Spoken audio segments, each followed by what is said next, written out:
হাতে মেখে এই সরিষা ইলিশ দিয়ে আমি গতকাল ডিনারে 2 প্লেট ভাত খেয়েছি। Can you imagine? আমি নিজেও তো বিশ্বাস করতে পারছি না, এটা এতটাই মজা ছিল। তো চলুন ঝটপট আপনাদের সঙ্গে রেসিপিটা শেয়ার করছি।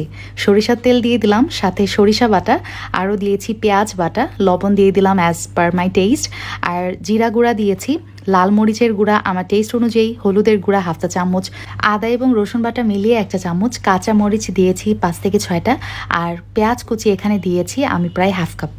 এখন কি করব, সব মশলাগুলো হাতের সাহায্যে খুব ভালোভাবে ডলে ডলে এখানে মেখে নিয়েছি, দেখতে পাচ্ছেন। আর তারপরে ইলিশ মাছের কয়েকটা পিস এখানে দিয়ে দিলাম, আর একটু মশলার মধ্যে উল্টিয়ে পাল্টিয়ে মেখে নিলাম, আর জাস্ট হাত ধোয়া পানিটা আমি এই তরকারিতে অ্যাড করে দিয়েছি। এখন ঢাকনা দিয়ে জাল করব 10 মিনিট, মাঝে একবার ঢাকনা তুলে নেড়ে দিয়েছি, আবারও ঢাকনা দিয়ে জাল করব 10 মিনিট, চুলার লো আছে। আলহামদুলিল্লাহ, আমার হাতে মাখা গরম গরম সরিষা ইলিশ রেডি টু সার্ভ।